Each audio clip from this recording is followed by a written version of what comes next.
ناظرین، ملک کے دیگر حصوں کی طرح پنجاب کا علاقہ رجانہ سبزیوں کی کاشت کی وجہ سے نہ صرف اندرون ملک بلکہ بیرون ملک بھی خاصا مقبول ہے۔ یہاں کاشت کی جانے والی سبزیاں نہ صرف اندرون ملک مختلف علاقوں میں بھیجی جاتی ہیں بلکہ یہاں کی سبزیاں بیرون ملک برآمد کر کے کثیر زر مبادلہ بھی کمایا جا رہا ہے۔ مزید تفصیلات جانتے ہیں محمد ذوالفقار کی اس رپورٹ میں۔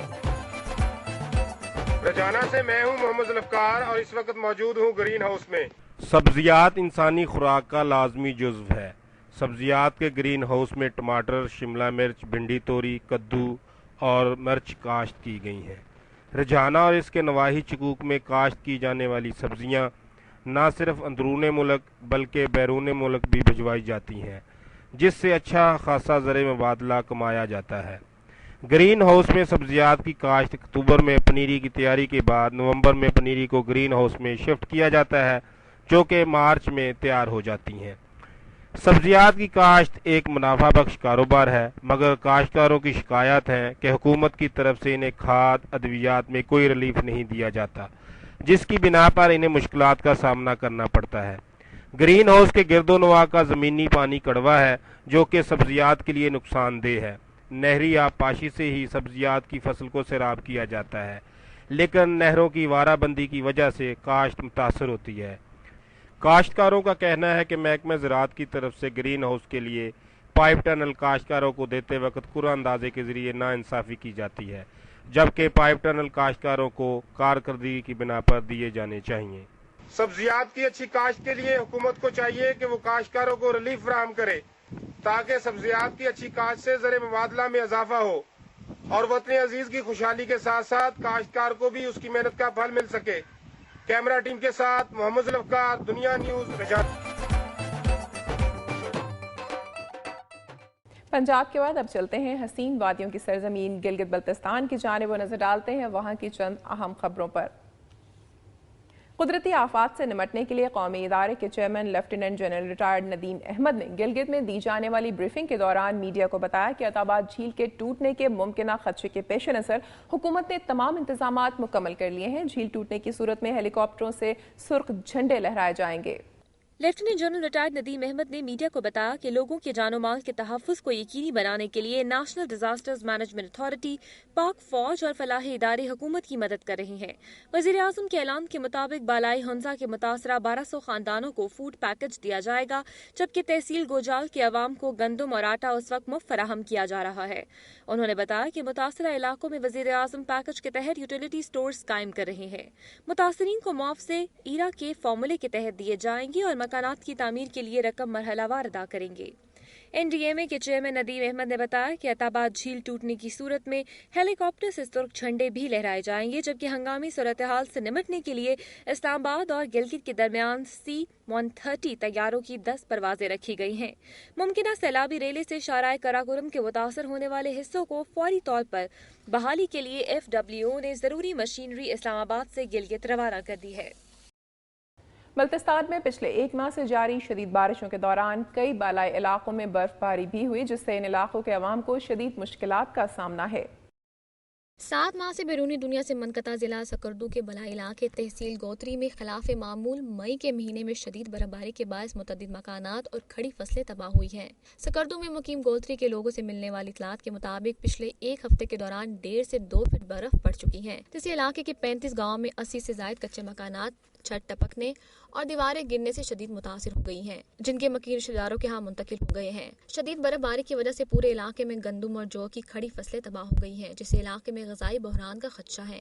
مقامی یونین کونسل کے چیئرمین اصغر علی اور سابق ضلع ممبر فدا علی کے مطابق شدید موسمی حالات میں اگر بیماریاں پھیل گئیں تو علاقے میں ایک بھی ڈاکٹر موجود نہیں اور ادویات کی بھی قلت ہے، جبکہ محکمہ صحت کے حکام کا کہنا ہے کہ جولائی تک کے لیے ادویات کا ذخیرہ اور عملہ موجود ہے۔ تاہم لوگوں کے مطابق پورے علاقے کے لیے موجود واحد لیڈی ڈاکٹر ورکر پچھلے 2 ماہ سے بیمار ہو کر سکردو آئی ہوئی ہے۔ ادھر زمینی رابطہ منقطع ہونے کے باعث نہ تو حکومتی اداروں کے علاقے تک رسائی ممکن ہے اور نہ ہی وہاں سے سکردو میں آیا جا سکتا ہے۔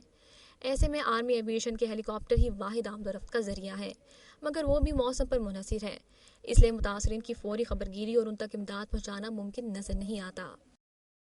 گلگت کے مختلف کیمپوں میں رہائش پذیر IDPs میں امدادی اشیاء تقسیم کی گئیں، جبکہ اسپیکر بلتستان اسمبلی اور چیف سیکرٹری نے دینور قاسم آباد کیمپ کا دورہ کیا۔